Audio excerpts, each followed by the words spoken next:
சீமான் பேசுறப்ப இன்னொன்னு சொல்றான். என்ன சொல்றான்னா, ராஜராஜ சோழன் சீமான் சொல்றான், ராஜராஜ சோழன் ஆட்சி எப்படி இருந்துச்சு தெரியுமா? அரசேந்திரன் எங்க பாட்ட ராஜேந்திர சோழன் ஆட்சி எப்படி இருந்துச்சு தெரியுமா? அங்கெல்லாம் கல்வியில எப்படி செலுத்திருந்தார்கள் தெரியுமா அப்படின்னு கூச்சமே இல்லாம இந்த 4 கால் பிராணி பேசிட்டு சுத்திட்டு இருக்குது.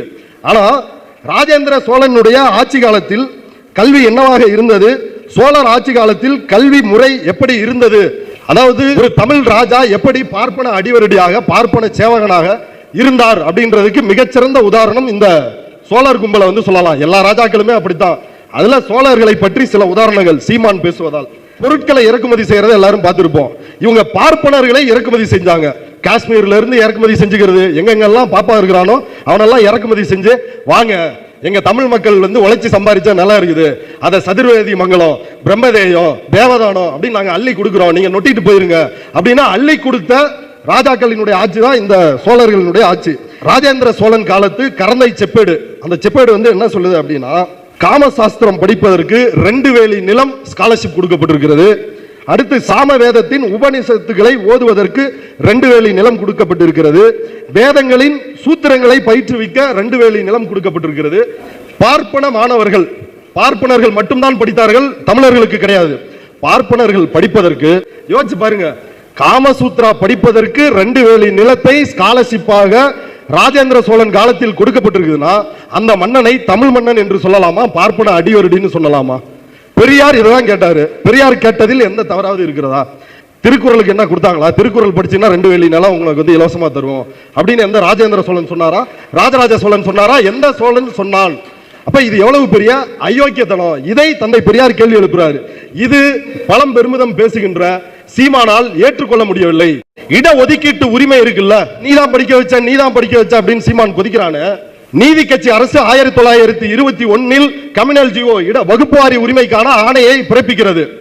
அதை பிறப்பிச்ச உடனே பாரதிக்கு எரிச்சல் தாங்க முடியல. பாரதி என்ன சொல்றாரு, இங்க பாருங்க, இது சதி, இது ஒரு குழந்தை விளையாட்டு, இந்த இடஒதுக்கீட்டு முறை என்பது தேச விரோதமானது, இதை கொண்டு வருகின்ற நீதி கட்சிக்காரர்கள் தேச விரோதிகள்.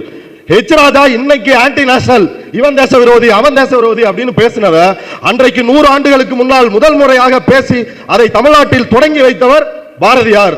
இதை மக்கள் தெளிவா புரிஞ்சுக்கணும். சீமான் சொல்றாரு, எங்க தாத்தா ஊவேசா, எங்க தாத்தா ஊவேசா அப்படின்றாரு. உங்க தாத்தா ஊவேசா என்ன பண்ணாரு தெரியுமா? ஊவே சாமிநாத ஐயர் நாடார் சமூக மக்கள் கோயில் நுழைவு போராட்டத்தை நடத்துறாங்க. அப்படி கோயில் நுழைவு போராட்டம் நடத்தியதற்காக அந்த நாடார் சமூக மக்கள் மீது வழக்கு தொடுத்து கோர்ட்ல அவங்க ஃபைன் கட்டணும், இது தீட்டாயிருச்சு அப்படின்னு ஒரு குறிப்பிட்ட தொகையை அவங்களுக்கு ஃபைனா போடுறாங்க. போட்டுட்டு நீதிமன்றத்தில் விசாரணை நடக்கிறது. இவர்கள் கோயிலுக்குள் போக தகுதி உள்ள ஜாதியா இல்லையா அப்படின்னு. இது நாடார் வரலாறு காவியா கருப்பா அப்படின்ற நூலில் வழக்கறிஞர் லஜபதி ராய் பதிவு செய்துள்ள கருத்து. அப்ப அந்த கேஸ் நடக்குது, நாடார்கள் கோயிலுக்குள் போக தகுதி உள்ளவர்களா இல்லையா அப்படின்னு சொல்லி. அப்ப ஒரு மூத்த தமிழறிஞரை கூப்பிட்டு, ஐயா என்னங்கய்யா வேதம் என்ன சொல்லுது, புராணம் என்ன சொல்லுது, நாடார்கள் கோயிலுக்குள் போலாமா கூடாதா அப்படின்ற ஒரு கேள்வியை முன்வைக்கிறாங்க. அப்ப அந்த தமிழறிஞர் சொல்லுகிறார், நாடார்கள் கோயிலுக்குள் போக தகுதியற்றவர்கள், ஏனென்றால் அவர்கள் சூத்திரர்கள் அப்படின்னு அவர் போய் சொல்றாரு. அப்படி சொன்ன அந்த மூதறிஞர், அந்த தமிழறிஞர் யார் தெரியுமா? சீமானனுடைய தாத்தா ஊவே சாமிநாத ஐயர். அவரு இந்த வெக்கங்கட்ட வேலையை செஞ்சாரு. இவரு தமிழுக்கு தாத்தாவான், தமிழனுக்கு தாத்தாவான் போடாங் அப்படின்னு நமக்கு ஏதாவது சொல்ல தோணுது. அதாவது சினிமாக்களில், திரை களங்களில் நம்ம பல செய்திகளை கேட்டிருக்கிறோம்.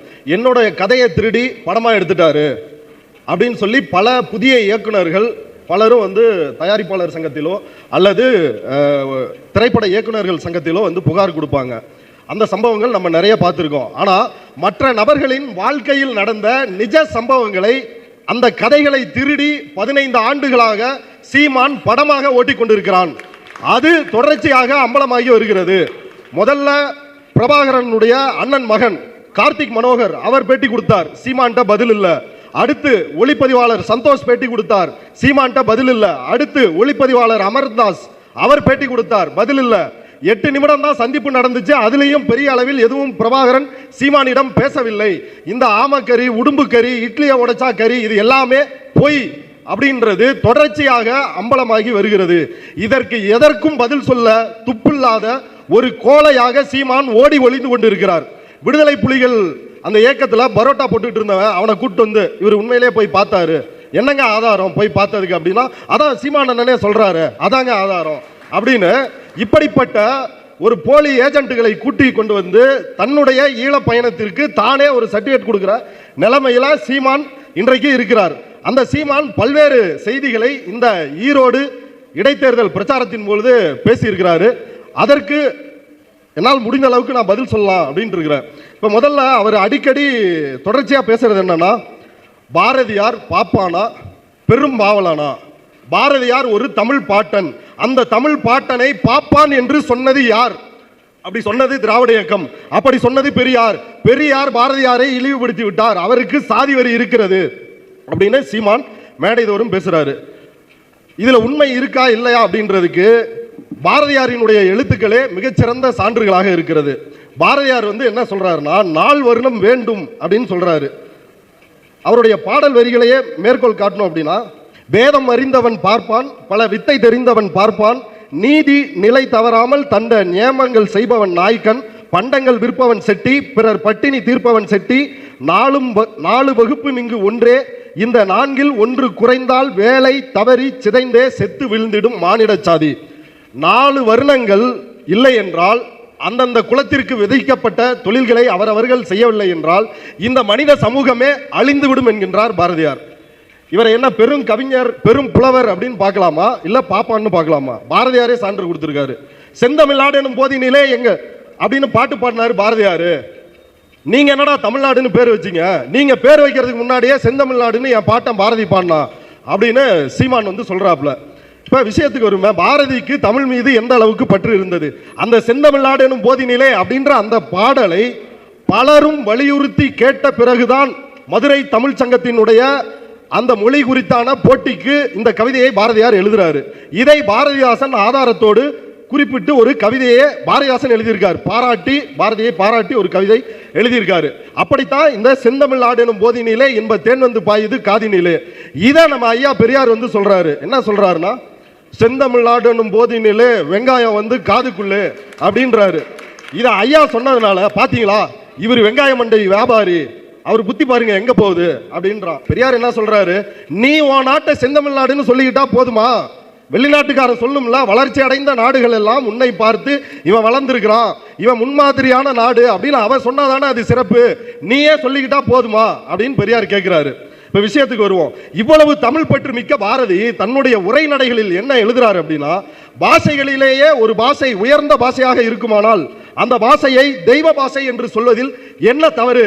அப்படி சமஸ்கிருதம் தெய்வ பாஷை, அது சாதாரண பாஷை அல்ல, மனிதர்கள் பேசுவதிலேயே உயர்ந்த பாஷை தெய்வ பாஷை சமஸ்கிருதம் அப்படின்னு பாரதியார் சொல்றாரு. இதை சீமான் ஏத்துக்குவாரா? வெக்கம், கொஞ்சம் கூட வெக்கம் ஈனம் மானம் சூடு சொரணை எதுவுமே இல்லாத ஜென்மம் தான் இந்த சீமான். மேடையில் என்ன சொல்றாரு, தமிழ் எப்படி உருவானுச்சு தெரியுமா, வெளிநாட்டு மொழிகள் அறிஞர்கள் என்ன சொல்றாங்க தெரியுமா, ஏய் ஊய் ஆய் இந்த சவுண்ட் எல்லாம் இன்னும் தமிழ்லே இருக்குது அப்படின்னு சொல்றாரு. ஆமாம், அந்த சவுண்ட் எல்லாம் இருக்குது. ஆனால் இந்த மொழி ஆதிசிவனால் பெற்றெடுத்து ஆரிய மைந்தன் அகத்தியனால் இதற்கு இலக்கணம் செய்து தரப்பட்டது.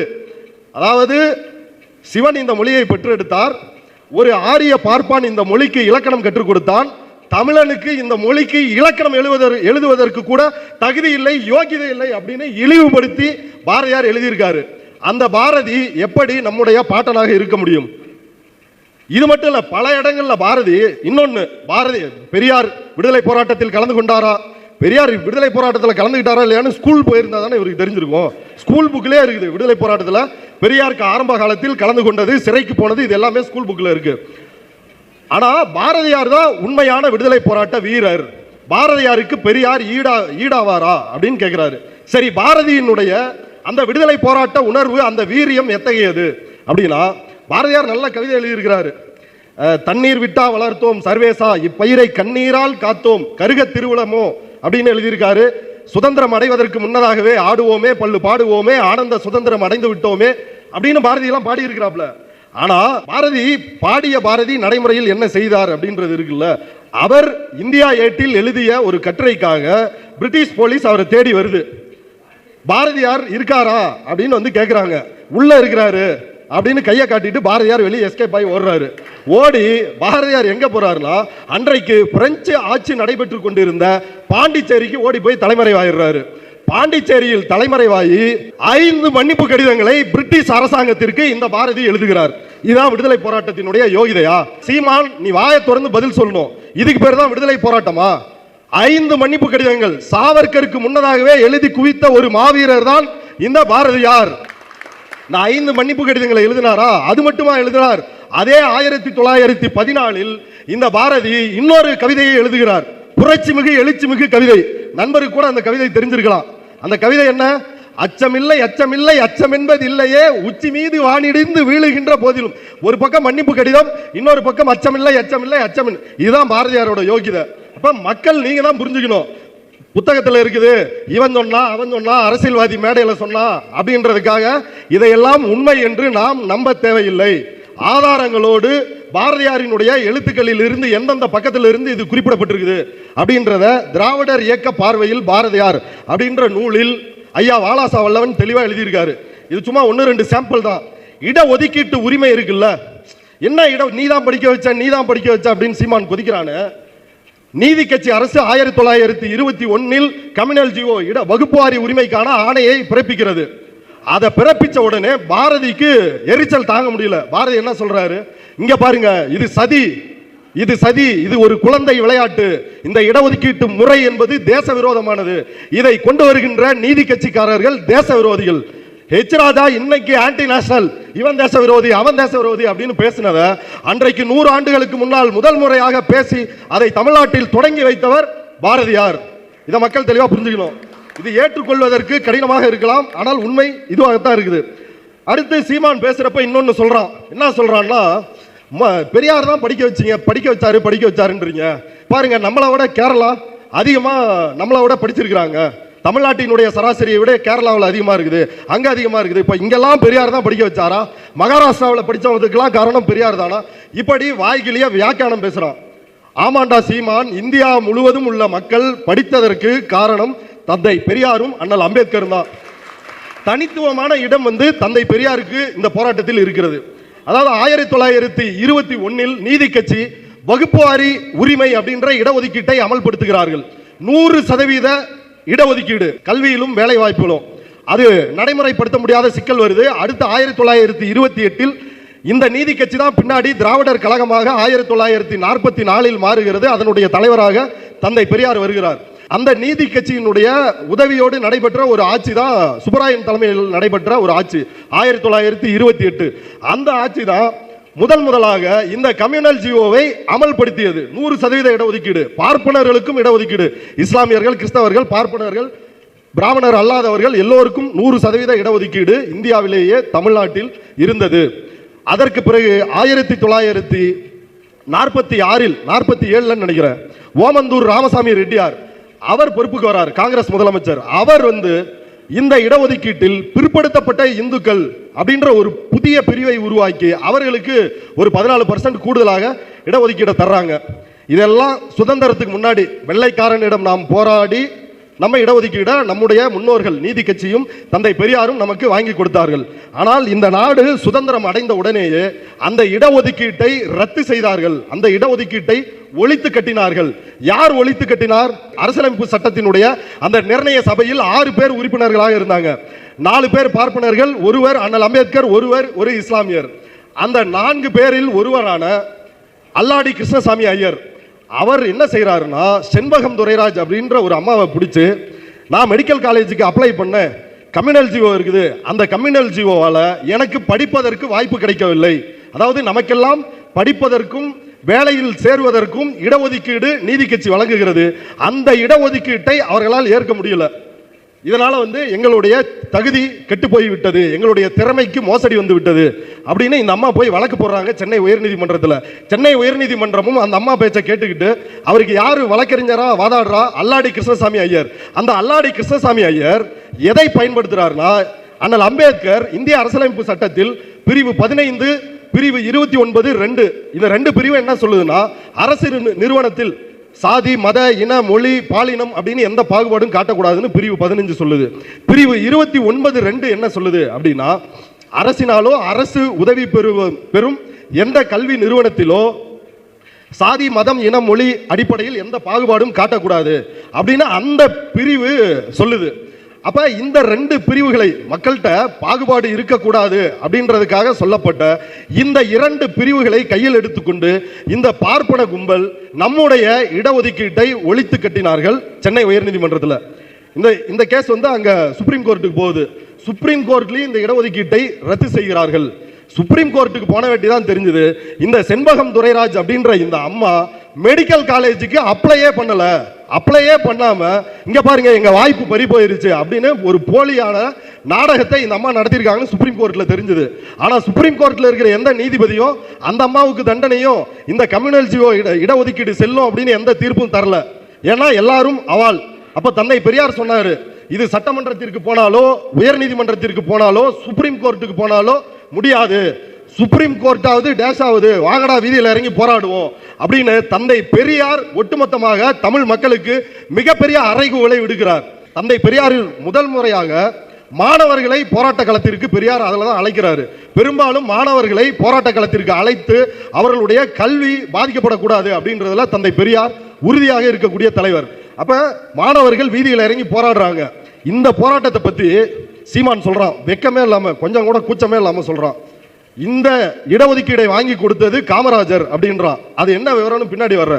அப்ப பெரியார் வீதியில் இறங்கி போராட சொல்றாரு. ஓராண்டு கடும் போராட்டம், தொடர்ச்சியான போராட்டம்ன்றது நடைபெறுகிறது. அந்த போராட்டத்தினுடைய இறுதியில் இந்திய அரசியலமைப்பு சட்டம் முதல் முறையாக 1951 தந்தை பெரியாரினுடைய போராட்டத்தின் விளைவாக திருத்தப்படுகிறது. இந்த அரசியலமைப்பு சட்ட திருத்தம் தான் அகில இந்திய அளவில் ஒட்டுமொத்த அரசியலமைப்பு சட்டத்திலேயே பிரிவு 16(4) என்ன சொல்லுது அப்படின்னா, இடஒதுக்கீடு எந்த பிற்படுத்தப்பட்ட வகுப்புக்கும் வேலை வாய்ப்பில் இடஒதுக்கீடு வழங்கலாம் அப்படின்னு அந்த பிரிவு சொல்லுது. ஆனால் கல்வியில் இல்லை. ஆனால் அம்பேத்கர் கல்வியில் அதை உறுதி செய்ய இயலவில்லை. ஏன்னா அந்த அளவுக்கு இந்த பார்ப்பன பன்றிகள் இந்திய அரசியலமைப்பு நிர்ணய சபையில் அவரை டார்ச்சர் பண்றாங்க. அப்படி இருக்கின்ற சூழலில் தந்தை பெரியார் நடத்திய இந்த போராட்டத்தின் விளைவாக முதல் அரசியல் அமைப்பு சட்ட திருத்தம் வருகிறது. அந்த சட்ட திருத்தம் தான் ஒட்டுமொத்த இந்திய அளவில் பிற்படுத்தப்பட்ட ஒடுக்கப்பட்ட சிறுபான்மையின மக்கள் சமுதாயத்திலும் கல்வியிலும் பின்தங்கி இருந்தால் அவர்களுக்கு கல்வியில் இடஒதுக்கீடு வழங்க வேண்டும் அப்படின்ற ஒரு திருத்தத்தை அன்னைக்கு நாடாளுமன்றத்தில் செய்யறாங்க. இந்த திருத்தத்தால தான் இன்றைக்கு இடஒதுக்கீடு அப்படின்ற ஒன்றின் மூலமாக யார் யாரெல்லாம் படிக்கிறார்களோ அவர்கள் எல்லோரும் தந்தை பெரியார் நடத்திய போராட்டத்தின் விளைவாக, தமிழ்நாடு நடத்திய போராட்டத்தினுடைய விளைவாகத்தான் படித்திருக்கிறார்களே ஒழிய வேற எந்த மைராண்டியாலையும் கிடையாது. ராஜராஜ சோழன், சீமான் சொல்றான், ராஜராஜ சோழன் ஆட்சி எப்படி இருந்துச்சு தெரியுமா? அரசேந்திரன் எங்க பாட்ட ராஜேந்திர சோழன் ஆட்சி எப்படி இருந்துச்சு தெரியுமா? அங்கெல்லாம் கல்வியில எப்படி செழித்திருந்தார்கள் தெரியுமா அப்படின்னு கூச்சமே இல்லாம இந்த 4 கால் பிராணி பேசிட்டு சுத்திட்டு இருக்குது.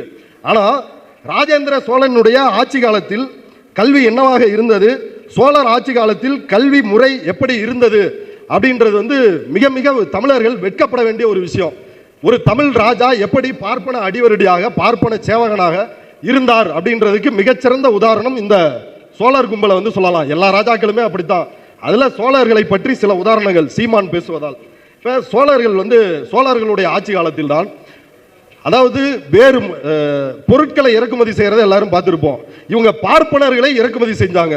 காஷ்மீர்ல இருந்து இறக்குமதி செஞ்சுக்கிறது, எங்கெங்கெல்லாம் பாப்பா இருக்கிறானோ அவனெல்லாம் இறக்குமதி செஞ்சு வாங்க, எங்க தமிழ் மக்கள் வந்து உழைச்சி சம்பாதிச்சா நல்லா இருக்குது, அதை சதுர்வேதி மங்கலம், பிரம்மதேயம், தேவதானம் அப்படின்னு நாங்கள் அள்ளி கொடுக்குறோம், நீங்க நொட்டிட்டு போயிருங்க அப்படின்னா அள்ளி கொடுத்த ராஜாக்களினுடைய ஆட்சி தான் இந்த சோழர்களினுடைய ஆட்சி.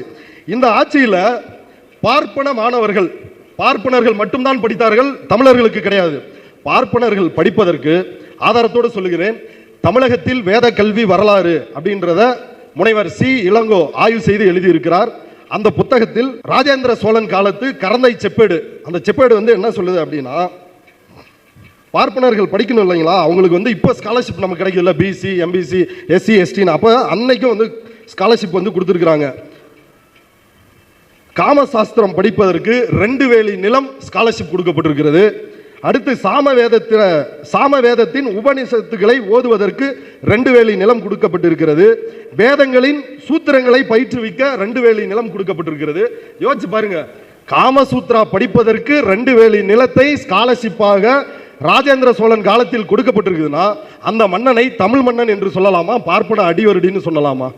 பெரியார் இதை தான் கேட்டாரு. பெரியார் கேட்டதில் எந்த தவறாவது இருக்கிறதா? திருக்குறளுக்கு என்ன கொடுத்தாங்களா? திருக்குறள் படிச்சுன்னா 2 வேலி நிலம் உங்களுக்கு வந்து இலவசமா தருவோம் அப்படின்னு எந்த ராஜேந்திர சோழன் சொன்னாரா? ராஜராஜ சோழன் சொன்னாரா? எந்த சோழன் சொன்னான்? அப்ப இது எவ்வளவு பெரிய அயோக்கியத்தனம்! இதை தந்தை பெரியார் கேள்வி எழுப்புறாரு. இது பழம் பெருமிதம் பேசுகின்ற சீமானால் ஏற்றுக்கொள்ள முடியவில்லை, தாங்கிக் கொள்ள அவர்களுக்கு முடியல, வலிக்குது.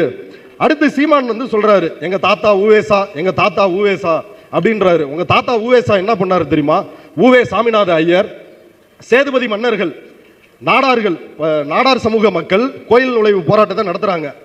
அப்படி கோயில் நுழைவு போராட்டம் நடத்தியதற்காக அந்த நாடார் சமூக மக்கள் மீது வழக்கு தொடுத்து கோர்ட்ல வந்து அவங்க ஃபைன் கட்டணும், இது தீட்டாயிருச்சு அப்படின்னு ஒரு குறிப்பிட்ட தொகையை அவங்களுக்கு ஃபைனா போடுறாங்க. போட்டுட்டு நீதிமன்றத்தில் விசாரணை நடக்கிறது. இவர்கள் கோயிலுக்குள் போக தகுதி உள்ள ஜாதியா இல்லையா அப்படின்னு. இது நாடார் வரலாறு காவியா கருப்பா அப்படின்ற நூலில் வழக்கறிஞர் லஜபதி ராய் பதிவு செய்துள்ள கருத்து. அப்ப அந்த கேஸ் நடக்குது, நாடார்கள் கோயிலுக்குள் போக தகுதி உள்ளவர்களா இல்லையா அப்படின்னு சொல்லி. அப்ப ஒரு மூத்த தமிழறிஞரை கூப்பிட்டு, ஐயா என்னங்கய்யா வேதம் என்ன சொல்லுது, புராணம் என்ன சொல்லுது, நாடார்கள் கோயிலுக்குள் போலாமா கூடாதா அப்படின்ற ஒரு கேள்வியை முன்வைக்கிறாங்க. அப்ப அந்த தமிழறிஞர் சொல்லுகிறார், நாடார்கள் கோயிலுக்குள் போக தகுதியற்றவர்கள், ஏனென்றால் அவர்கள் சூத்திரர்கள் அப்படின்னு அவர் போய் சொல்றாரு. அப்படி சொன்ன அந்த மூதறிஞர், அந்த தமிழறிஞர் யார் தெரியுமா? சீமானனுடைய தாத்தா வாவேசு ஐயர், வாவே சாமிநாத ஐயர். அவரு இந்த வெக்கங்கட்ட வேலையை வந்து செஞ்சாரு. இவரு தமிழுக்கு தாத்தாவான், தமிழனுக்கு தாத்தாவான் போடா அப்படின்னு நமக்கு ஏதாவது சொல்ல தோணுது. இந்த இடஒதுக்கீடு பேசுறப்ப இன்னொன்னு என்னன்னா, ஆணைமுத்து தான் 69% இடஒதுக்கீடு வாங்கி கொடுத்தாரு. உனக்கு கொஞ்சம் கூட வெக்கமா இல்லையா? 69% இடஒதுக்கீடு மாநிலத்தில் இருக்குது. ஆணைமுத்துக்கும் அதுக்கும் என்ன சம்பந்தம் இருக்குது? ஆணைமுத்து மண்டல் கமிஷன் அமைத்து 69% இடஒதுக்கீட்டை வாங்கி கொடுத்தார். மண்டல் கமிஷன் ஒன்றியத்தில் ரிசர்வேஷனுக்கு அமைக்கப்பட்ட குழு, அது 27% இடஒதுக்கீட்டை கொடுத்துருக்குது. இப்படி இது ஊருக்கே தெரிஞ்ச விஷயம். இப்படி அடிப்படை தரவுகளே தெரியாத ஒரு தற்குறியாக இருக்கின்ற சீமான் இவன் வந்து பாடம் எடுக்கிறான். உசிலம்பட்டியில் கூட்டம் நடக்குது. அந்த கூட்டத்தில் போய் ஓபிசி மக்களை உட்கார வச்சுக்கிட்டு அந்த மக்கள் முன்னாடியே ஓபிசினா அவுட் ஆஃப் பேக்வர்ட் கிளாஸ் அப்படின்னு ஒரு புதிய விளக்கத்தை இவர் வந்து கொடுக்கிறாரு.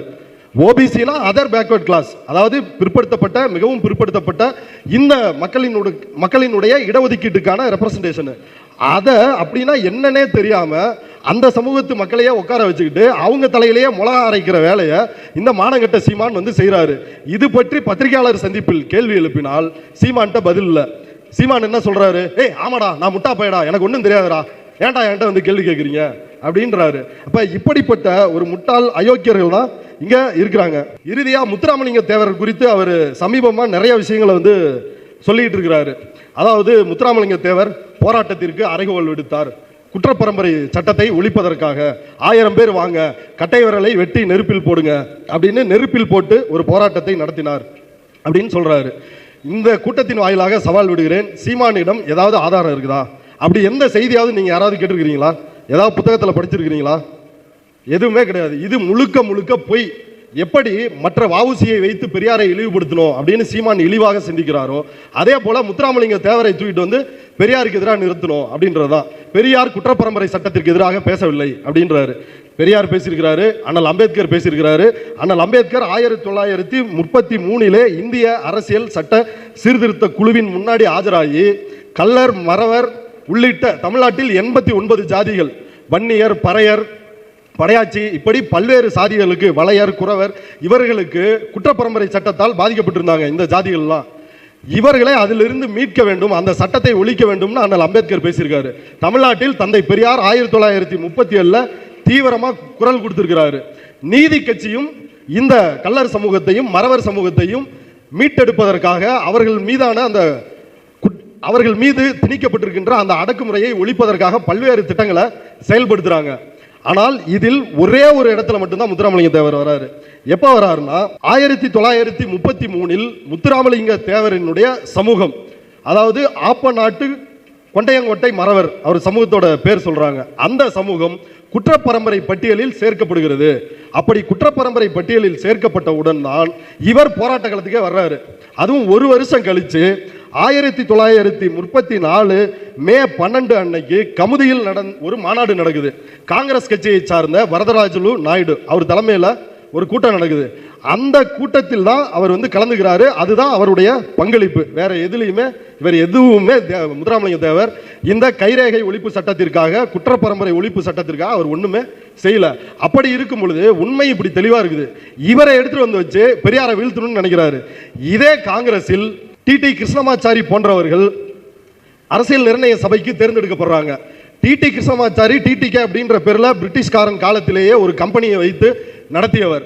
அப்படி அவர் கம்பெனி வைத்து நடத்தி பிரிட்டிஷ்காரனுக்கு இணக்கமாக தொழில் பண்ணவனால அரசியல் நிர்ணய சபைக்கு அனுப்புறீங்களே. இந்த முத்துராமலிங்க தேவர் இருக்கிறாரு, திருச்சியில ரத்னவேல் தேவர் இருக்காரு. இவங்கெல்லாம் காங்கிரஸுக்காகவே வாழ்ந்து ஒரு தூய்மையான வாழ்க்கையை வாழ்ந்துட்டு இருக்கிறாங்களே, இவங்களையே அரசியல் நிர்ணய சபைக்கு அனுப்பக்கூடாது அப்படின்னு தந்தை பெரியார் கேட்டிருக்காரு. ஆனா இப்படி வரலாற்றில் குழப்பி ஒவ்வொரு தலைவர்களையும் எதிரெதிராக நிறுத்தி அயோக்கியத்தனம் செய்கின்ற வேலையை சீமான் செய்கிறார். இல்ல தமிழ் எழுத்து சீர்திருத்தத்தை குத்தூசி குருசாமி தான் செய்தாரா அப்படின்னு கேட்கிறாரு. 1937 பெரியார் தன்னுடைய குடியரசு இதழில் இந்த அவர் கொண்டு வந்த எழுத்து சீர்திருத்தத்தை நடைமுறைப்படுத்திட்டாரு. அதனால குத்தூசி குருசாமி இவங்கெல்லாம் பின்னாடி அதை வலியுறுத்தியவர்கள். தந்தை பெரியார் தான் அதை கொண்டு வந்தவர். இது மணியரசன் பரப்புற ஒரு கேவலமான பொய். வாய்ப்புக்கு நன்றி.